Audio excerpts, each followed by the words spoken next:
Assalamualaikum warahmatullahi wabarakatuh. Perkenalkan, nama saya Priyadi Mas Putra dengan NIM 0493298815,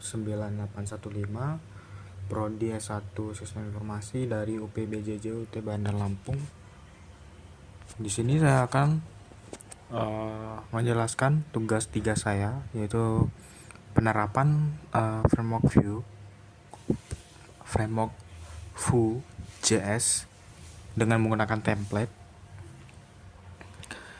yang mana pada kali ini merupakan penerapan yang sangat spesifik dan sangat mendetail dengan Vue.js, yang mana pada sebelumnya pada tugas 2 itu saya menggunakan cara yang sederhana, namun kali ini saya menggunakan arsitektur, yang mana hal yang paling umum digunakan oleh para pengguna framework Vue.js yang menggunakan template sebagai pengolahan setiap UI ataupun antarmuka.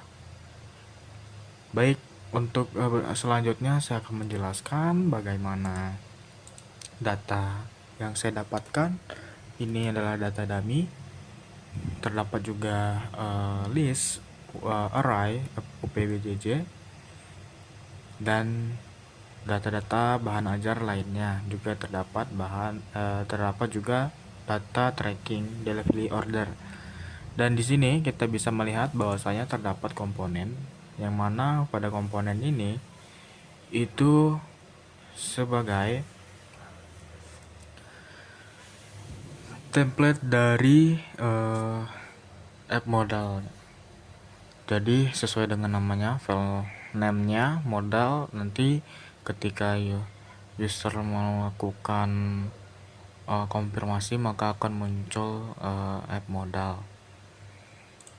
Lalu di sini juga kita terdapat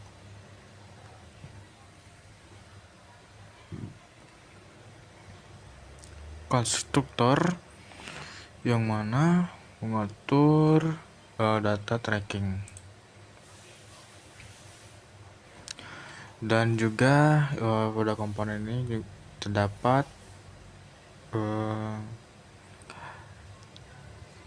order form, yang mana form ini digunakan untuk mengisi setiap nama penerima pada order delivery order maksudnya. Kemudian ada status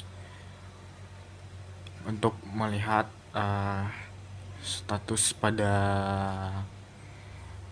stok. Ini terdapat kelas dan terdapat kondisi. Jika kosong maka akan return string kosong. Jika kurang atau menipis maka akan muncul menipis, dan ketika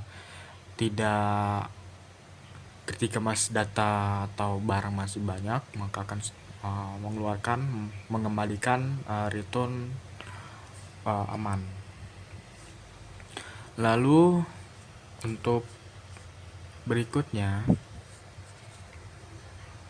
itu terdapat stock table. Nah, pada form data ini nantinya akan digunakan untuk melakukan add data baru. Lalu di bagian service, pada bagian service ini digunakan untuk pemanggilan data yang ada di bahan ajar di data sini.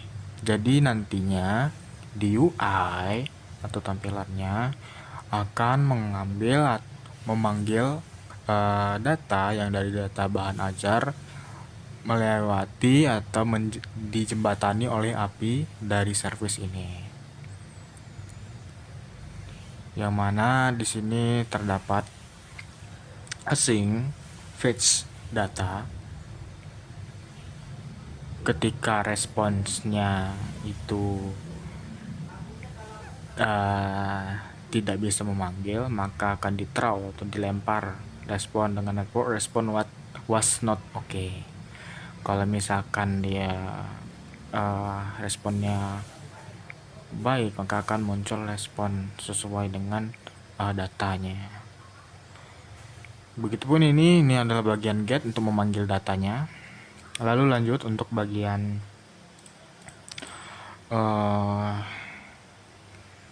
komponen UI. Oke, di sini kita juga terdapat template. Di sini app modal, jadi nanti di sini template app modal ketika kita melakukan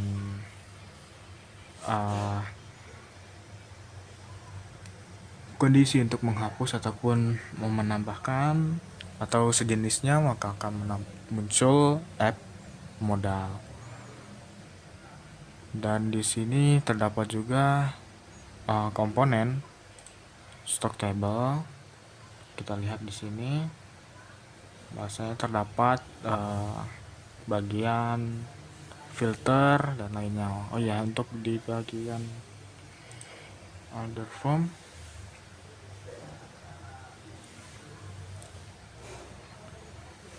ini bagian untuk submitnya dan reset. Lalu untuk di tracking, pada bagian tracking ini kita terdapat metode format harga dan juga untuk format waktu.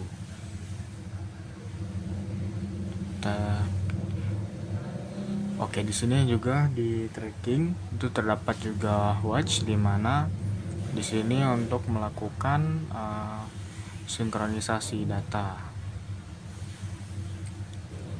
Oke, untuk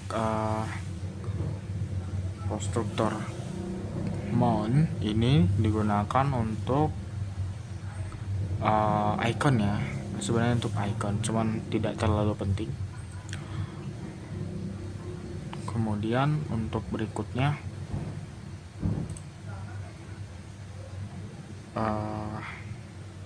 oke, di bagian app ini kita dilihatkan bahwasanya terdapat array, bahan ajar, dan sampai tracking. Jadi di sini gunanya untuk menampung data baru nantinya. Kemudian terdapat juga watch untuk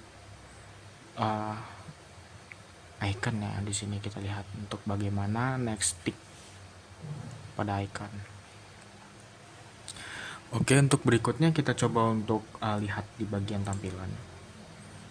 Nah, pada bagian tampilan ini kita diperlihatkan ada dua, yaitu ada stok bahan ajar dan tracking DO.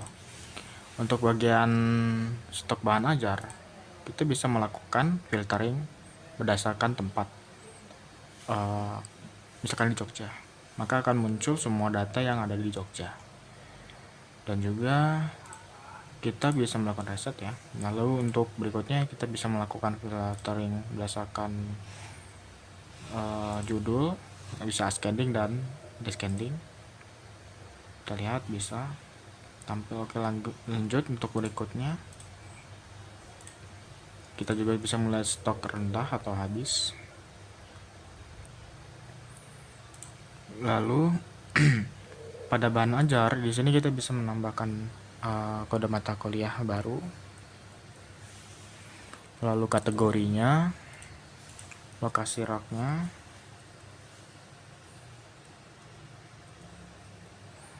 jumlah stoknya, lalu mata kuliahnya,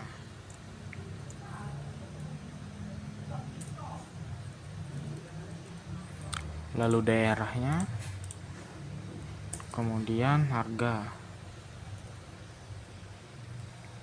save di stoknya.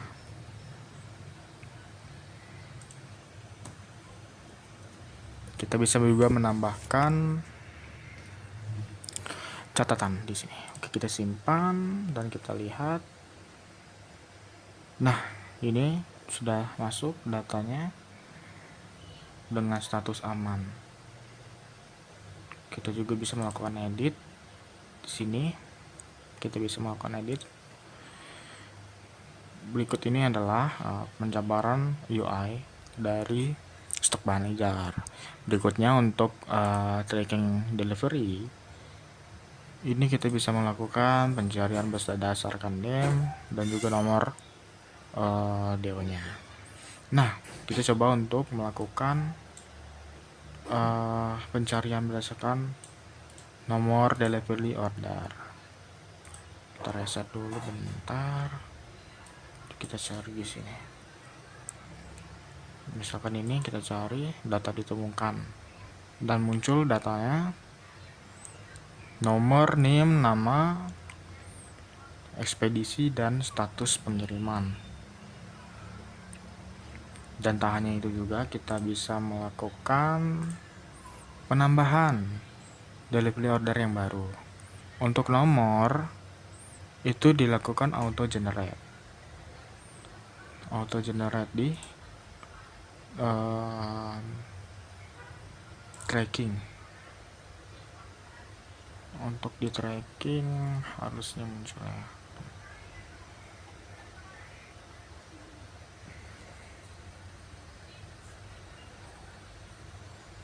Di sini juga terdapat auto clear. Kemudian oke, di sini nah datanya.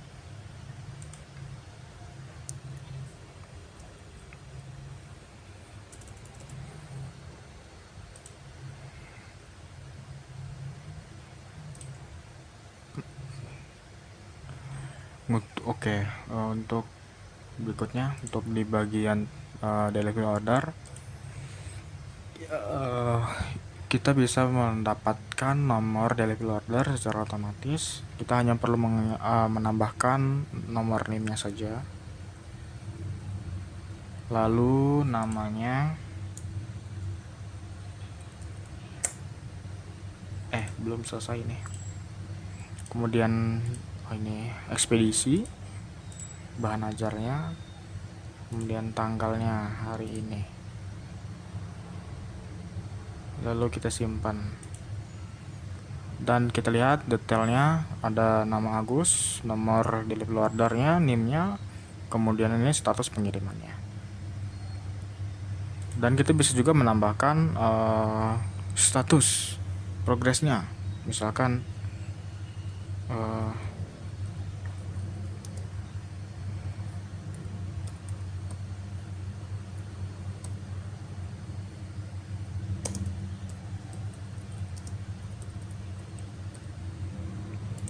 nah, berdasarkan waktu dan tanggal ya.